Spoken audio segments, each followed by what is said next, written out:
going on? It's Jazz. And your boy, Fro-bro. It's a merry life. Fro-bro. Today, we're going to talk about stress. Stress.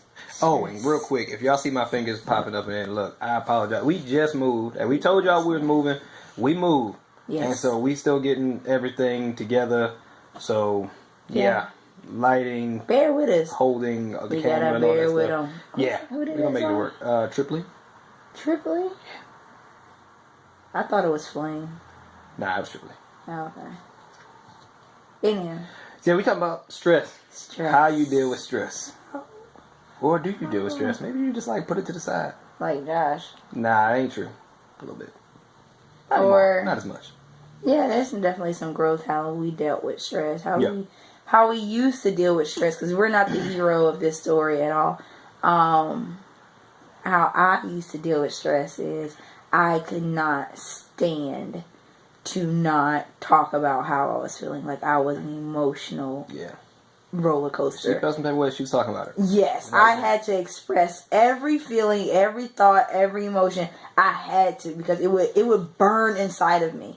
But through years, it had to come with some time, some growth, maturity, understanding my partner, and just moving forward in some ways. But I had to talk about everything, and even in that conversation, I still wouldn't be satisfied. So it's not that I really had to talk about it. It was just a lose-lose situation. Literally, I would not be satisfied if we had a conversation, and I would not be satisfied if we did not have a conversation. So it was just a lack of maturity that I had to express every single thought and emotion that I had. And I was on the exact opposite end of the spectrum. I ain't want to talk about nothing. Yeah. Don't even bring it up. Look, can't do nothing about it, so I ain't gonna talk about it. We just gonna power through and be angry. Yeah, that used to make me so upset. Yeah. It used to make me I used to get crazy migraines. It was just bad. Yeah. Bottle it all up. Yeah. Bury it real deep. Set it on fire. Put it in a lockbox. And I don't know. Yeah. So, I'm sorry, y'all. My hands. I got you. You sure? Yeah, I got it for you. I've always had unsteady hands. I don't know. But anyway, I hated the way Josh used to deal with stress. Now imagine two people that are exact opposite of how we communicate during stressful situations. Imagine how we got through issues and situations that we needed to converse about. That was a hardship. Wasn't good at all. Yeah. That was tough. Yeah. Not a good way of living. Not a good way of living. Yeah, it was definitely difficult for us to try to first get over ourselves and then understand have clarity about how each other operate. But then sometimes I felt, just honest moment, that sometimes whenever I kind of submitted to how he wanted things to happen, I felt that my voice was unimportant. I felt like he didn't care about what I had to say or even how I felt, because of his way of dealing with his emotions and dealing with stress, because he didn't even want to tap into his emotions. He didn't want to touch the issue that made him stressful. So I felt that he undermined who I was and what I had to say about anything.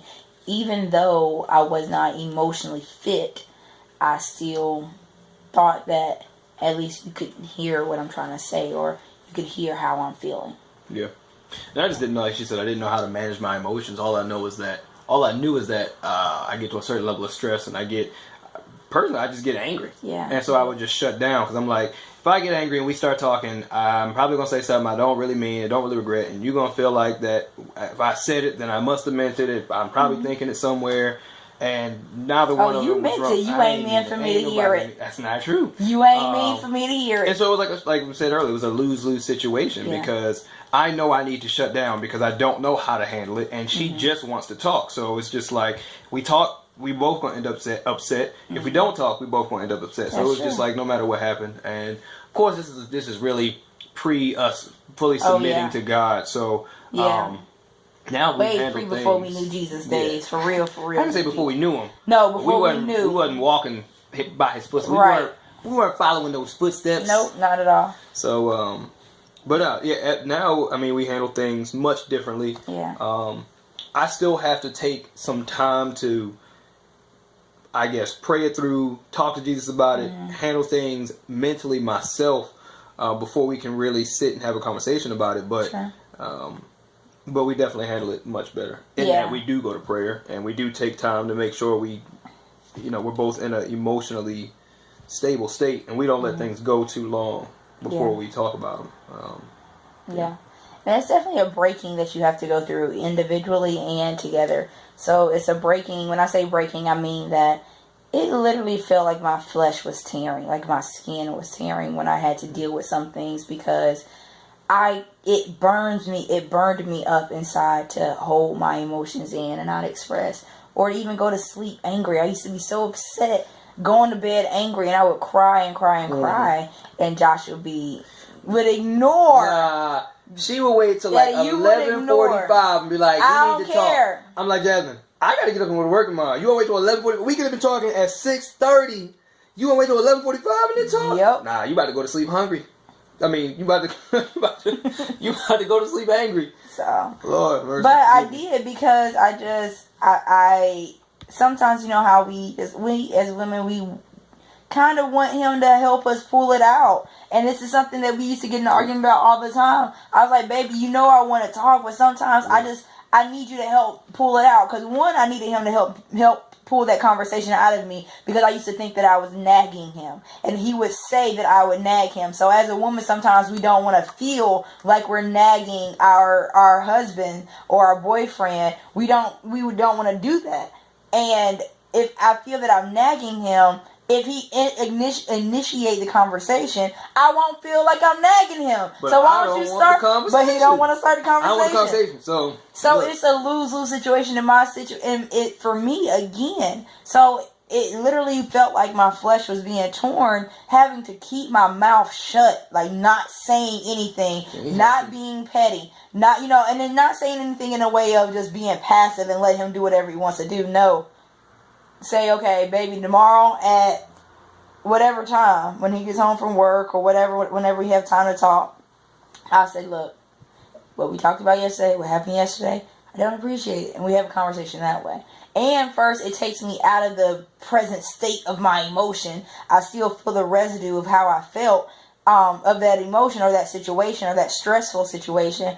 But it takes me out of the heart of that situation and out of those emotions, so I can talk to him in a calm manner, and then we can actually have a conversation, probably accomplish more. So definitely rough trying to come together and figure out exactly how to communicate effectively, even while we're still having arguments. But it gets better. It gets better. I mean, that was very early stages of our marriage. Very primitive. We were still trying to figure out how to make a lot of things work. Even though we had been together for a long time dating. Yeah, we was together for 3 years. Yeah. But we had a baby, too. Yeah. We had a baby right when we got married, and we still had to deal with learn how to be husband and wife and how to be mother, mommy and daddy. So. And we weren't submitted to God. So it was tough. But again, we stuck it out. We encourage everybody else to stick it out if y'all going through something similar. Because it definitely did get better. Yes. And it has sustained its better. Yeah. And it's continuing to grow and get better. So. Yeah. Just expect that. Expect that it's not going to always be peachy keen in the very beginning. And learn to roll with those punches and learn how to endure. Just learn how to endure those arguments. But next time we will talk about how we handle it now, because that was 2 years ago, and if you're the same person you were 2 years ago, then you're going to still handle your situations the same, I guess. But we're not the same people as we were 2-3 years ago, so thank God for that. So we'll talk about it next time, how we currently handle our situation. Please stay tuned. Like, subscribe. Engage. Hit us up. Engage. Write us a comment. Converse with us. Tell us how you handle stress. Tell us if any of this is relating to you. Women, did you ever feel like you were nagging in your conversation? Men, do you feel like you didn't feel like talking? Just converse with us. Engage on how you feel and how you handle stress, or how you used to, and where you've changed. Love y'all. Love y'all. Live your life. That's how we live ours. Love y'all. Fro-bro. Bye.